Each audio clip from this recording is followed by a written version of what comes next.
আসসালামু আলাইকুম।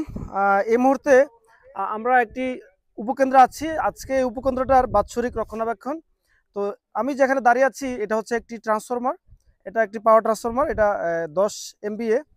তো এটার এখন আমরা ইনসুলেশন টেস্ট করব, যেটাকে আসলে আমরা ভুল করে বলি যে মেগা টেস্ট।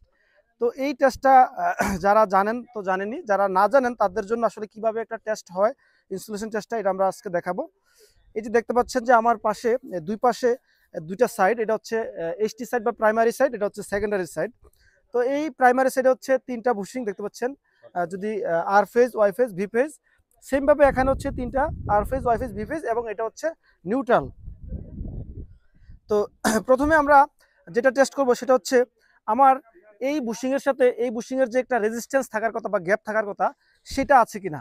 তার জন্য আমরা প্রথমে পুরো আমরা আসলে একটু তিনটা একসাথে শর্ট করে নিয়েছি একটু সময় স্বল্পতার কারণে। তো আমরা এটা প্রথমে এই যে দেখতে পাচ্ছেন যে এসটি সাইডের সাথে এসটি এবং এলটি দুইটা সাইড হচ্ছে আমরা এখন ইনসুলেশন চেষ্টা করব। এখন একটা লাগালাম হচ্ছে এসটি সাইডে, আর এলটি সাইডে লাগাই নিচ্ছে হচ্ছে আরেকটা, আরেক পাশ।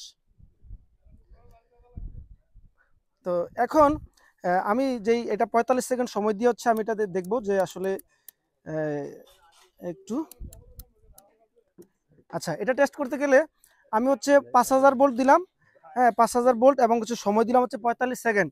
দেওয়ার পরে আমি যখন এটাকে এই যে 5000 ভোল্ট ইন্ডিউস করব, এই মেশিন জেনারেট করে যখন দেবে তখন আমরা এখানে একটা মান দেখতে পাবো যে কত কত ভোল্টেজে এটা ব্রেক, মানে কত ভোল্টেজ পর্যন্ত এটা গিগা হোম একটা রেজাল্ট আসে, ইনসুলেশনটা আসে। তো আমরা প্রথমে দিচ্ছি, দেখি না সবাই সেফ থাকেন। এই যে আমি এখন টেস্টটি দিয়ে নিলাম। জুম করে একটু দেখান ডিসপ্লেটা।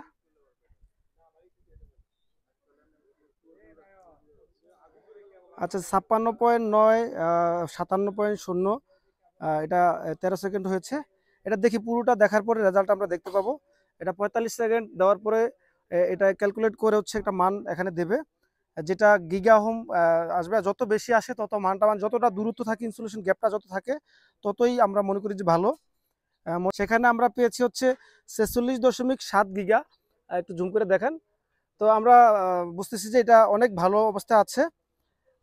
এটা প্রথমে আমরা দেখলাম হচ্ছে এসটি আর এলটি। এখন আমরা শুধু দেখবো হচ্ছে এই যে এসটি বডি, এসটির সাথে বডির যে এটা রেজিস্ট্যান্স, এটা বডিতে লাগান, কোথাও যে কোনো একটা বডি নাটে লাগান, এই বুশিং এর লাগান, ওই যে স্বচ্ছটা লাগান, এটাও নেন। হ্যাঁ হ্যাঁ, অন্য একটা লাগান না, পরিষ্কার কোথায় নাট আছে।